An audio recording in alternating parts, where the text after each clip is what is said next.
بسم اللہ الرحمن الرحیم۔ السلام علیکم، آپ دیکھ رہے ہیں الف نیوز اور میں ہوں آپ کے ساتھ ماجد علی۔ شامل کرتے ہیں پاکستان اور دنیا بھر سے بریکنگ نیوز ہیڈ لائنز۔ بھارتی فوج کی پاک سرحد پر رات کی شدید مشقیں، بھارتی جنرل کا آدھی رات کو حملے کا عندیہ۔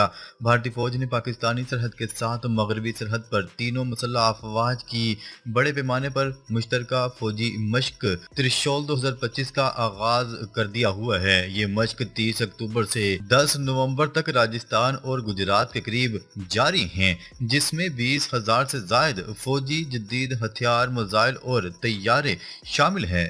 جنرل منجندر سنگھ، جو جنوبی مغربی کمانڈ کے آرمی کمانڈ ہیں، نے مشق کی نگرانی کرتے ہوئے واضح انتباہ دیا: ملک پر کوئی بھی دہشت گرد حملہ جنگ کا عمل سمجھا جائے گا۔ ہماری توجہ رات کی جنگی صلاحیتوں پر ہے، اس لیے 70% تربیت رات کو اور صرف 30% دن میں ہو رہی ہیں۔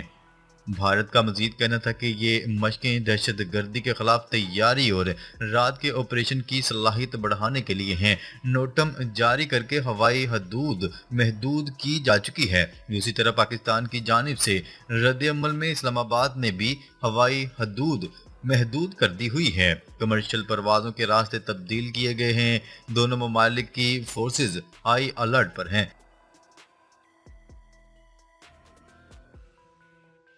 خبر کے اگلے حصے میں بات کرتے ہیں۔ امریکہ نے ایٹمی تجربات شروع کیے تو جواب دیا جائے گا، روس نے بھی خبردار کر دیا۔ روس کے صدارتی دفتر کرملن نے امریکی صدر ڈونلڈ ٹرمپ کے جوہری ہتھیاروں کے تجربات دوبارہ شروع کرنے کے اعلان پر محتاط رد عمل ظاہر کرتے ہوئے کہا کہ اگر امریکہ نے جوہری پابندی توڑی تو روس بھی اس کے مطابق اقدامات کرے گا۔ کرملن کے ترجمان دمتری پیسکوف نے صحافیوں سے گفتگو کرتے ہوئے کہا، روس نے اب تک کوئی جوہری تجربہ نہیں کیا، تاہم اگر امریکہ نے اس حوالے سے اپنی پالیسی بدلی تو ماسکو بھی جواباً اقدامات اٹھانے پر مجبور ہو جائے گا۔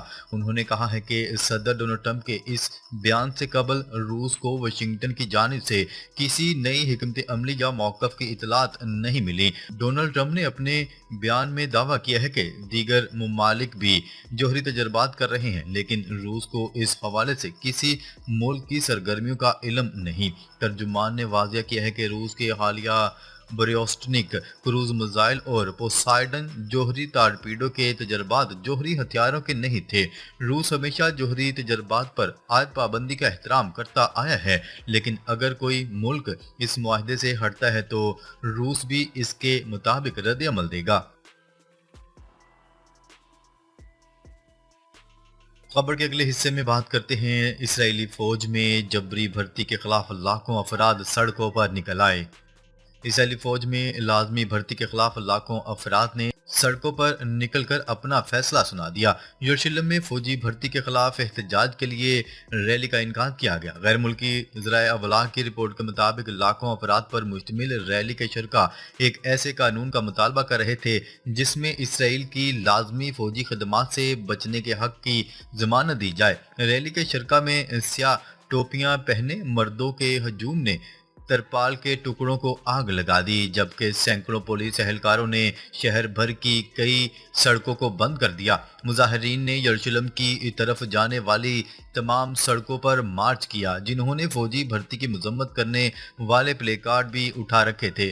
حال ہی میں اسرائیلی حکومت نے بنیاد پرست ڈرافٹ کے خلاف کریک ڈاؤن کیا ہے، جہاں ہزاروں کو سمن نوٹس بھیجے گئے اور کئی مفروروں کو قید کیا گیا۔ رپورٹ کے مطابق 1948 میں اسرائیل کی تخلیق کے وقت الٹرا آرتھوڈکس یہودیوں کی تعداد بہت کم تھی۔ وہ مرد جو اپنا وقت مقدس یہودی عبادت کا مطالعہ کرنے کے لیے وقف کرتے ہیں، انہیں لازمی فوجی خدمات سے مستثنی قرار دیا گیا تھا۔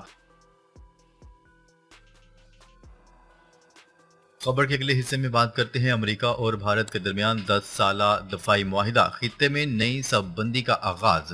امریکہ اور بھارت نے 10 سالہ دفاعی فریم ورک معاہدے پر دستخط کر دیے۔ امریکی وزیر دفاع نے کہا ہے کہ یہ معاہدہ دونوں ممالک کے درمیان دفاعی تعاون، ٹیکنالوجی کے تبادلے اور معلومات کے اشتراک کو مزید مضبوط بنائے گا۔ پیٹ ہیگزیت کے مطابق یہ فریم ورک علاقائی استحکام اور مشترکہ سلامتی کے لیے سنگ میل ثابت ہوگا۔ انہوں نے एक्स पर लिखा, हमारे दफाई ताल्लुकात पहले से कहीं ज्यादा मजबूत हैं। भारतीय वजीर दिफा राजनाथ सिंह के साथ ये मुलाकात आसियान दफाई वज़रा इजलास पैलेस के मौका पर कोलालमपुर में हुई।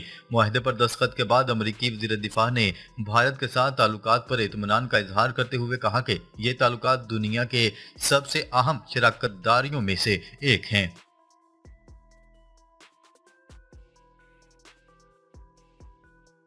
खबर के अगले हिस्से में बात करते हैं अमारात में मुश्तरका फ़ज़ाई मशकें, सऊदी अरब भी शिरकत करेगा। सऊदी अरब समेत दोस्त बरादर ममालिक की फ़ज़ाइया के दस्ते मुत्तहिदा अरब अमारात में मुश्तरका फ़ज़ाई मशकों में शिरकत कर रहे हैं। सऊदी खबरसां इदारे की रिपोर्ट के मुताबिक April warfare and missile defence centre मशकों में रॉयल फ़ज़ाइया का दस्ता ऑपरेशनल तैयारियों को बेहतर बनाने के लिए टोर्नेडो तैयारों के साथ शिरकत कर रहा है। रिपोर्ट्स के मुताबिक मुश्तरका मश्क में हिस्सा लेने वाले फ़ज़ाइया के group command lieutenant colonel pilot staff Hamad bin Hashim al Harbi ने बताया कि मशकों का मकसद बरादर और दोस्त ममालिक के साथ अस्करी अमूर पर तजर्बात का तबादला करना है।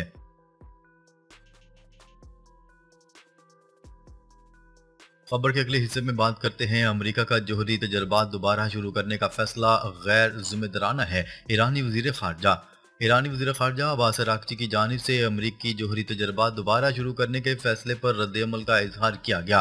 अब्बास अराक्ची ने अपने बयान में कहा कि अमरीका का जोहरी तजर्बात दोबारा शुरू करने का फैसला गैर जिम्मेदाराना है। एक शरपसंद मुल्क जोहरी हथियारों के तजर्बात दोबारा शुरू कर रहा है। अब्बास अराक्ची का कहना था कि एटमी हथियारों से लैस शरपसंद मुल्क दुनिया के अमन के लिए खतरा है।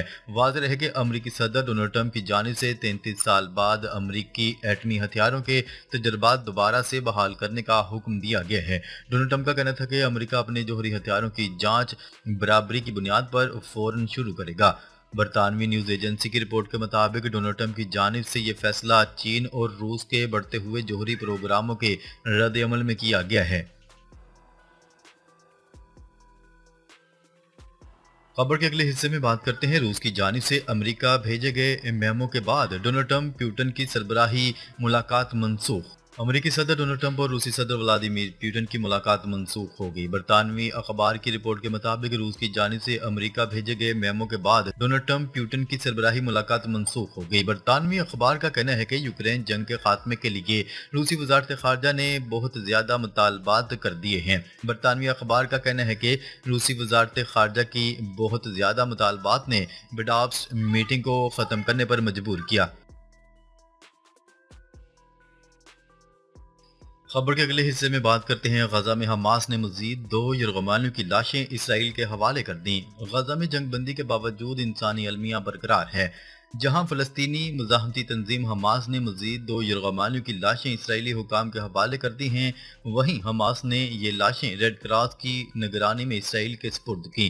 कतरी नशरियाती अदारे अल जजीरा की रिपोर्ट के मुताबिक दोनों यरगमानियों की बाकियात को इसराइल के कौमी फॉरेंसिक इंस्टीट्यूट मुंतकिल किया जाएगा। इस ताज़ा पेशरफ्त के बाद अब 11 मजीद लाशों की हवालगी बाकी है। याद रहे कि 7 अक्टूबर 2023 को हमास के इसराइल पर हमले के दौरान 1139 इसराइली हलाक और तकरीबन 200 अफराद यरगमाली बनाए गए थे। इसराइली वज़ीर आज़म के दफ्तर ने हमास से लाशें वसूल करने की तस्दीक करते हुए कहा कि मग़वियों की वापसी की कोशिशें जारी रहेंगी और जब तक आखिरी मग़वी वापस नहीं लाया जाता ये अमल नहीं रुकेगा।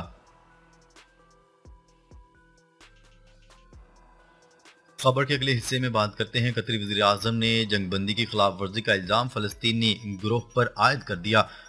न्यूयॉर्क में कतर के वज़ीर आज़म शेख मोहम्मद बिन अब्दुर्रहमान बिन जासम अल सानी ने एक फ़लस्तीनी गिरोह को हालिया जंगबंदी मुआहदे की खिलाफ वर्जी का जिम्मेदार करार दे दिया। उनका कहना था कि जनूबी गजा के इलाके रफा में इसराइली फौजी की हलाकत दरअसल फ़लस्तीनी फरीक की जानिब से मुआहदे की खिलाफ वर्जी थी। न्यूयॉर्क में काउंसिल ऑफ फॉरेन रिलेशंस में गुफ्तगू के दौरान कतरी वज़ीर आज़म ने बताया कि अगरचे हमास ने ऐलान किया है कि इस वाक़े से इनका कोई ताल्लुक नहीं, ताहम इस दावे की तस्दीक ताहाल नहीं हो सकी। उन्होंने कहा है कि कतर दोनों फरीकैन के साथ राब्ते में है ताकि जंगबंदी बरकरार रहे और अमेरिका की शमूलियत इस मामले में अहम किरदार अदा कर रही है। नाजरीन, अब तक के लिए इतना ही। मजीद खबरें लेकर बहुत जल्द आपकी खिदमत में हाजिर होंगे। तब तक के लिए अपना ख्याल रखिएगा। अल्लाह निगहबान।